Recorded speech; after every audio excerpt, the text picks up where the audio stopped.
ஓம் சாய்ராம், ஜெய் சாய்ராம். எல்லாரும் நல்லா இருக்கணும், எல்லாருக்கும் நல்லதே நடக்கணும். அன்பு குழந்தையே, உன் சாயப்பா உனக்கான சில நல்ல விஷயங்களை சொல்லி உன் மனசில் மாற்றத்தையும் உன் மனசுக்கு நிம்மதியையும் தருவதற்காக தான் உன்னை தேடி ஓடி வந்திருக்கேன்.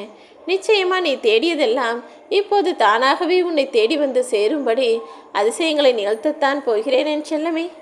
இன்றிரவோடு இரவாகவே உனக்காக நான் பல விஷயங்களை அற்புதமாய் முடிச்சு நாளை விடியலில் நீ எதிர்பார்த்த நல்ல செய்தியையும் உன் வீட்டில் உன் காதுகளை கொண்டு வந்து சேர்த்து விடுகிறேன் என் செல்லமே. இங்கே இருக்கக்கூடிய மனிதர்கள் எல்லாம் உன்னை பார்த்ததும் சிரிச்ச முகத்தோட போலியான உபசரிப்புகளை மட்டும்தானே காட்டுகிறார்கள். வந்தவனே சாப்பிட்டியா, உட்காரு, அது இதுன்னு கேட்குறதுக்கு பதிலாக கிளம்பும்போது சாப்பிட்டு போன்னு சொல்கிறதும், கிளம்பும்போது இன்னும் கொஞ்ச நேரம் இருந்துட்டு போன்னு சொல்கிறதும் என்ன வார்த்தைகள்! ஆனால் இப்போதெல்லாம் மனிதர்களுக்கு உயரிய பண்பாடான வருவதும் வருபவர்களை ஏற்றுக்கொள்வதும் அவர்களுக்கு விருந்தோம்பல் அளிப்பதும் மறந்தே போயிடுச்சுன்றது தான் இந்த கலிகாலத்தின் கஷ்டமான உண்மை. அப்படி நீ போலியாக யாரையும் உபசரிப்பதை காட்டிலும் உண்மையான மனதோடு வாங்க போங்கன்னு சொல்லி வார்த்தையை முடித்து விடுவதே எவ்வளவோ மேலானது. பெருந்தன்மையாய் இருப்பதை போல் நடிப்பதை காட்டிலும் உண்மையான முகமூடியை கலட்டி காட்டிவிடலாம் அல்லவா? என் அன்பு குழந்தையே, ஓ மேலே யாரும் அன்பா இல்லை, அக்கறையா இல்லை, நீ தப்பாக நினச்சிக்கிட்டு இருக்க. உண்மையிலேயே உன்னுடைய உண்மையான உணர்வுகளை புரிந்து கொண்ட உன் வீட்டில் இருக்கிறவங்களும் இருக்க தான் செய்கிறாங்க. நீ எதுக்கும் கவலைப்படாத என் செல்லமே. உன் வாழ்க்கையில் நடக்கிறதையும் நீ செய்கிறது எல்லாத்தையும் இந்த சாயப்பா எப்படி பார்த்துக்கிட்டு இருக்கோனோ அதே போல் உன்னை சுற்றி இருப்பவர்களும் உன்னை புரிந்து கொண்டவர்களாகத்தான் இருக்காங்க. ஆனால் அவர்களுடைய சந்தர்ப்ப சூழ்நிலையால் உனக்கு எதுவும் செய்ய முடியாமல் நீ மனசு கஷ்டப்படுறத பார்த்தும் அமைதியாக இருக்க வேண்டிய கட்டாயம் வந்துடுச்சு. எந்த சூழ்நிலையிலையும் உன்னுடைய குடும்பத்தில் இருக்கக்கூடிய மற்றவர்களை நீ தவறாக நினைக்க வேண்டாம். நிதானம் இழந்து எல்லாரும் சுயநலத்தோடு இருக்காங்க, என் மேலே யாருக்கும் அன்பில்லை அக்கறை இல்லைன்னு தவறாக யோசிக்க வேண்டாம். உன்னை பெற்றவர்களை விட உன் மீது அன்பும் அக்கறையும் காட்டக்கூடிய சிறந்த மனிதர்கள் இந்த உலகத்தில் நிச்சயமாக இல்லை என் தங்கமே.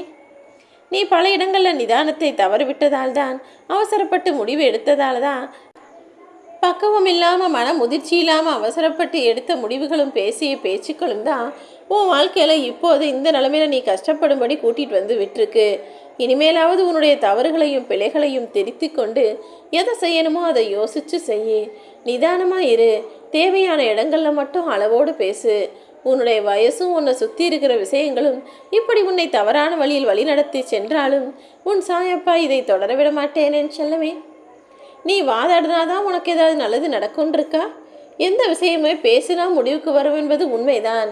ஆனால் அதிகமாக பேசிக்கிட்டே இருந்தாலும் அது நிச்சயம் முடிவை கொண்டு வராது, பிரச்சனைகளை மட்டும்தான் கொண்டு வரும்னு புரிஞ்சுக்கிட்டு எந்த இடத்துல அமைதியாக இருந்து காரியம் சாதிக்கணும், எந்த இடத்துல அளவாக பேசணுன்றதை புரிஞ்சு நடந்துக்கோ. உன்னுடைய மூளையில் எப்போவுமே எதிர்காலத்தை பற்றிய சிந்தனைகள் தான் இருக்குன்னு எனக்கு தெரியும். அது உன்னுடைய எதிர்கால நினைவுகளை அப்படி ஆகிடும் இப்படி ஆகிடும்னு பயமுறுத்தி உன் மனசை கஷ்டப்படுத்திக்கிட்டே இருக்கா. ஓ மனசும் சும்மா இல்லாமல் கடந்த காலத்தில் நடந்த விஷயங்களை உனக்கு ஞாபகப்படுத்தி உன்னை நோகடிக்கிறதா? கவலைப்பட வேணாம். எந்த சூழ்நிலையிலும் இந்த சாயப்பா நான் உன்னை கைவிட்டுட்டேன்னு நினச்சி நீ வருத்தப்பட வேண்டிய அவசியமே இல்லை.